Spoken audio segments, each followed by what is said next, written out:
परम सदय मित्रो सादर प्रणाम। आज हम श्रीमद् भगवद गीता के अध्याय 8 का द्वितीय सोपान 16 से 28 श्लोक का श्रवण और मनन करेंगे।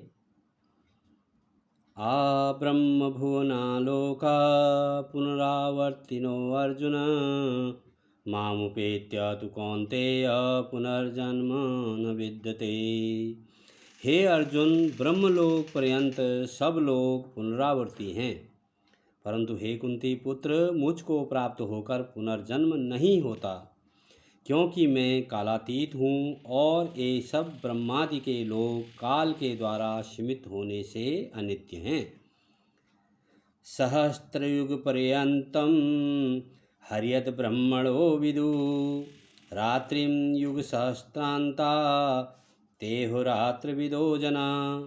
ब्रह्मा का जो एक दिन है उसको 1000 चतुर्युगी तक की अवधि वाला और रात्रि को भी 1000 चतुर्युगी तक की अवधि वाली जो पुरुष तत्व से जानते हैं, वे योगी जन काल के तत्व को जानने वाले हैं।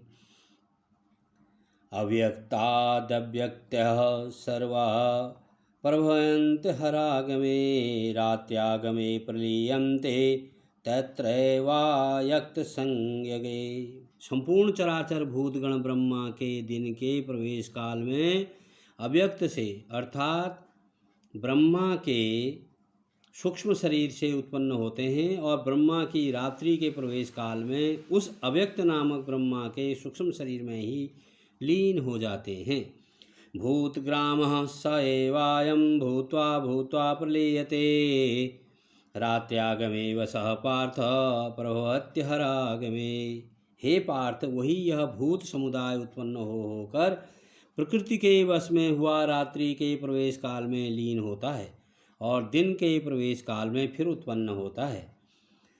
परस्तस्मातु भावो अन्यो व्यक्तो व्यक्तात् सनातनः यः स सर्वेषु भूतेषु नश्यत्सु न विनश्यति। उस अव्यक्त से भी अति परे दूसरा अर्थात विलक्षण जो सनातन अव्यक्त भाव है, वह परम दिव्य पुरुष सब भूतों के नष्ट होने पर भी नष्ट नहीं होता।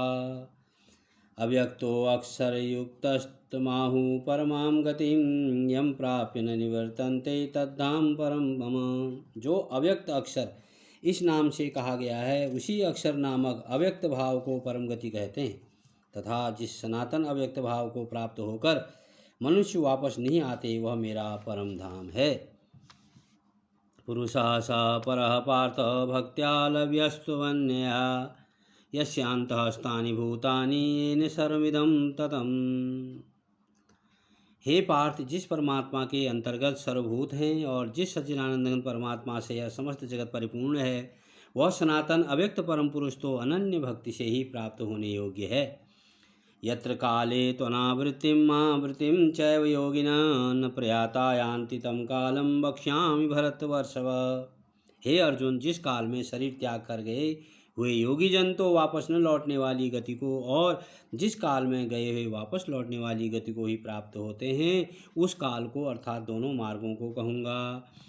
अग्निर्ज्योतिर्शुक्ल खड़मासा उत्तरायणम तत्र प्रयाता गच्छन्ति ब्रह्म ब्रह्मविदो जना। जिस मार्ग में ज्योतिर्मय अग्नि अभिमानी देवता है, दिन का अभिमानी देवता है, शुक्ल पक्ष का अभिमानी देवता है और उत्तरायण के 6 महीनों का अभिमानी देवता है, उस मार्ग में मरकर गए हुए ब्रह्मवेता योगी जन उपयुक्त देवताओं द्वारा क्रम से ले जाए जाकर ब्रह्म को प्राप्त होते हैं।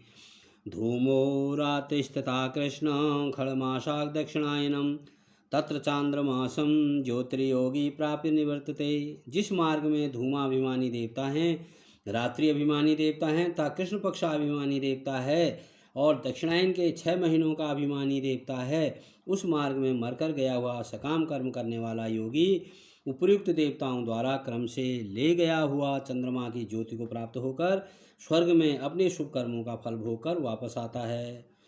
शुक्ल कृष्णे गति हेते जगता शाश्वते मते एकया यातयनावृत्ति मन्यया वर्तते पुनः। क्योंकि जगत के ये 2 प्रकार के शुक्ल और कृष्ण अर्थात देवयान और पितृयान मार्ग सनातन माने गए हैं।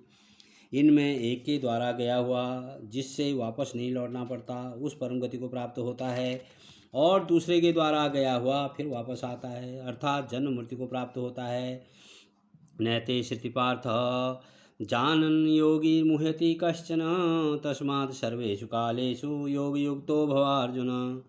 हे पार्थ, जिस प्रकार इन दोनों मार्गों को तत्व से जानकर कोई भी योगी मोहित नहीं होता, इस कारण हे अर्जुन तू सब काल में समबुद्धि रूप योग से युक्त हो, अर्थात निरंतर मेरी प्राप्ति के लिए साधन करने वाला हो।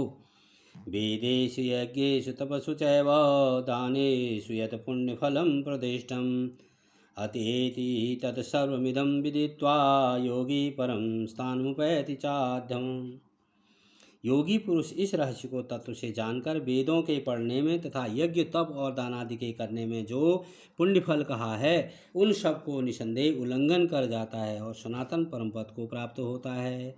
ओम तत्सदिति श्रीमद्भगवद्गीतासु ब्रह्म विद्यायां योग शास्त्रे श्री कृष्णार्जुन संवादे अक्षर ब्रह्म योगो नाम 8वां अध्याय। परम श्रद्धेय परम मित्रों, आज श्रीमद्भगवद्गीता का 8वां अध्याय संपन्न हुआ।